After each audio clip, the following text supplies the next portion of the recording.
ഞാൻ പറഞ്ഞു വന്നത് അരുൺ സാർ പറഞ്ഞതിൻ്റെ കണ്ടിന്യൂഷൻ മാത്രം പറയാം. 2016 പിണറായി വിജയൻ അധികാരത്തിൽ വരുന്നതിന് മുൻപ് ഇറങ്ങിപ്പോയ ഉമ്മൻചാണ്ടി സർക്കാർ തറക്കല്ലിട്ട പദ്ധതികൾ മാത്രം ഞാൻ പറയാം. ഒന്നാമത്തെ പദ്ധതി കണ്ണൂർ എയർപോർട്ട് ആരാ പൂർത്തീകരിച്ച്? വിജയൻ സർക്കാർ.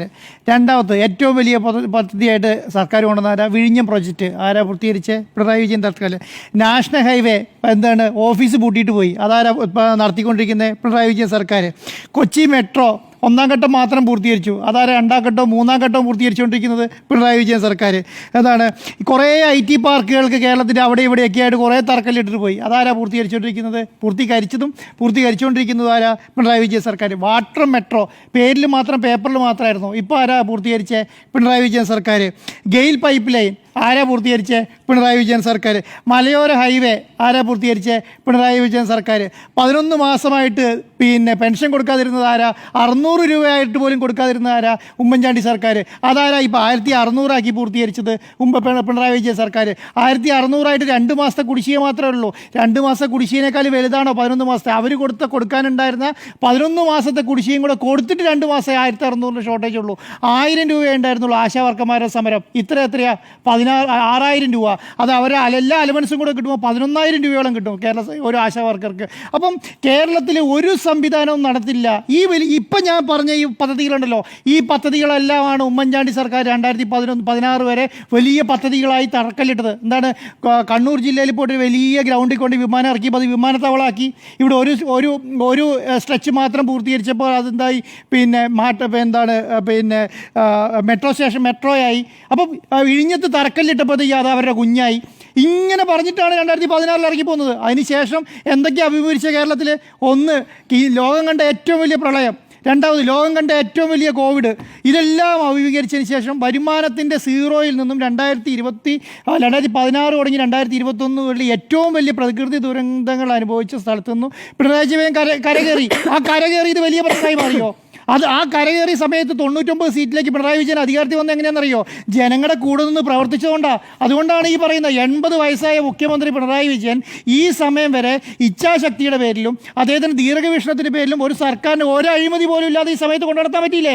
എന്താ പറ്റാത്ത? എന്തുകൊണ്ടാണ് കേരളത്തിലെ പ്രതിപക്ഷ പാർട്ടികൾക്ക് 2016 തുടങ്ങി 2023 ഒരു അഴിമതി ആരോപണം തെളിയിക്കാൻ പറ്റാതെ പോയത്? ഒരെണ്ണം തെളിയിച്ചിട്ട് ഒരു മന്ത്രിയെ രാജിവെപ്പിച്ചാൽ പറയായിരുന്നോ? ഈ പറയുന്ന പ്രശ്നം ഉണ്ടാവില്ലായിരുന്നല്ലോ. ഈ 2029 9 വർഷമായിട്ട് ഒരഴിമതി ആരോപണം പറഞ്ഞിട്ട് ഒരു മന്ത്രിയെ പോലും രാജിവെപ്പിക്കാൻ കഴിയാതെ ഈ പ്രതിപക്ഷം നിൽക്കുന്നു. ഇപ്പോഴും പ്രതിപക്ഷ നേതാവിനോട് ചോദിക്കുകയാണ്, ഏത് അഴിമതിയാണ് നിങ്ങൾക്ക് പറയാനുള്ളത്? പ്രതിപക്ഷ നേതാവ് മറ്റുള്ള കാര്യങ്ങളിലേക്ക് പോവുകയാണ്. ഒരഴിമതി പോലും ഇപ്പോൾ ഈ സമയത്ത് വരും പരാമർശിക്കാൻ പറ്റുന്നില്ല എന്നുള്ളതാണ്. എന്തിനാണ് നമ്മൾ ഈ പറഞ്ഞ 300 വ്യവസായ സംവിധാനങ്ങളിൽ നിന്ന് 6000 വ്യവസായ സംവിധാനത്തിലേക്ക് ഒരു സർക്കാർ വളർത്തി എന്ന് പറയുമ്പോൾ അത് ചെറുതായിട്ട് കാണുന്നത്?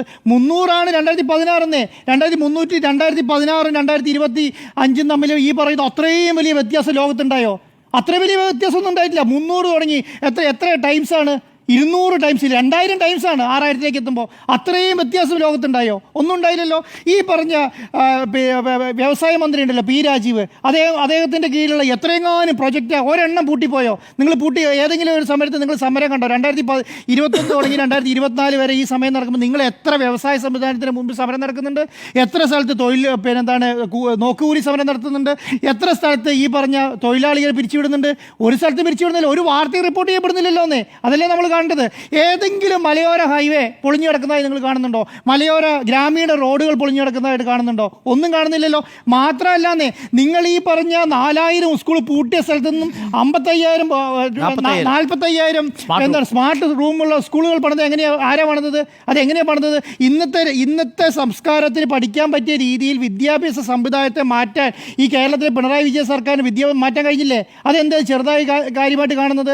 ഇത്രയും വലിയ സംവിധാനത്തെ പഞ്ചായത്ത് സംവിധാനത്തെ മുഴുവൻ ഡിജിറ്റൽവൽക്കരിക്കാൻ കഴിഞ്ഞില്ല.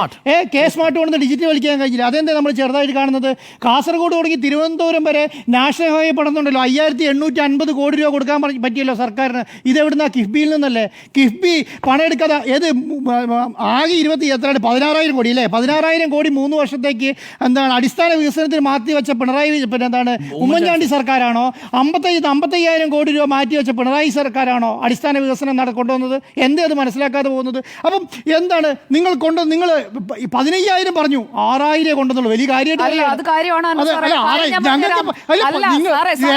നിങ്ങൾ ഈ സർക്കാരിനെ ബോധിപ്പിച്ചിട്ട് 15,000 സ്റ്റാർട്ടപ്പ് ഇന്ത്യ എന്ന് പറയുന്ന പ്രോജക്ട് തുടങ്ങിയത് 2016. അതിനു മുൻപ് സ്റ്റാർട്ടപ്പ് ഇന്ത്യ എന്ന് പറയുന്ന സ്റ്റാർട്ടപ്സിന്റെ പ്രോജക്റ്റ് ഇല്ല. കേന്ദ്ര സർക്കാർ കൊണ്ടുവന്ന സ്റ്റാർട്ടപ്പ് ഇന്ത്യ എന്ന് പറയുന്ന പ്രോജക്റ്റിൽ 2016 രാജ്യത്താകെ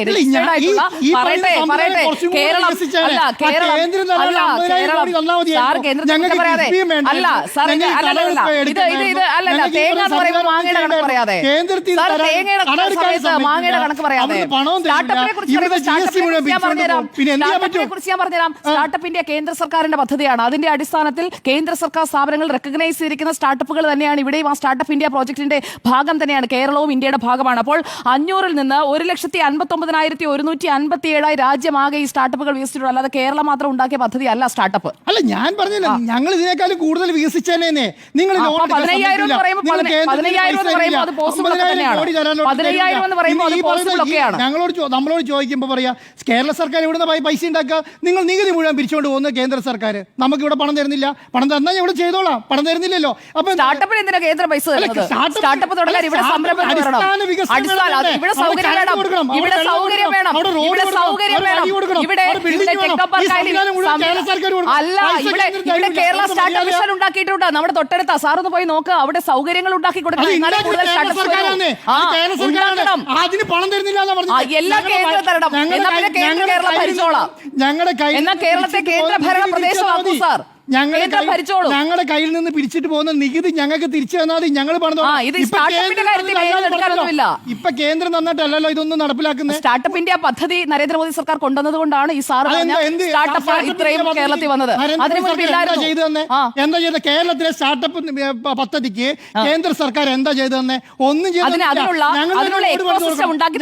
ബിൽഡിംഗ് പണിയണം, ഞങ്ങൾ തന്നെ വെള്ളം കൊടുക്കണം, ഞങ്ങൾ തന്നെ ഈ അടിസ്ഥാന സൗകര്യം മുഴുവൻ വികസിപ്പിക്കണം. 1 രൂപ തരൂല, ലോൺ എടുക്കാൻ സമ്മതിക്കൂല, നികുതി തരൂല, ഒന്നും തരൂല. എന്നിട്ട് പറയാ നരേന്ദ്രമോദി സർക്കാരാണ് പ്രൊജക്ട് കൊണ്ടുവന്നത്. എവിടുത്തെ ന്യായം? ഇത് ആ പദ്ധതി നരേന്ദ്രമോദി സർക്കാർ കൊണ്ടുവന്നതാണ്. അതിനു മുൻപ് UPA സർക്കാരായിരുന്നു. അല്ലല്ല, അത് പേര് മാറ്റിയിരുന്ന ഇവിടെയാണ്. അവസാനം PM ശ്രീ അടക്കമുള്ള പദ്ധതിയെല്ലാം അവസാനം ഗത്യന്തരമില്ലാതെ സമ്മതിക്കുകയും ചെയ്യും. ബ്രാൻഡിങ് പറ്റില്ല എന്ന് ആദ്യം പറയും, അത് കഴിഞ്ഞ് സമ്മതിക്കും. കണ്ടിട്ടില്ല നമ്മുടെ ഇടയ്ക്ക് പേര് പറഞ്ഞ മാറും.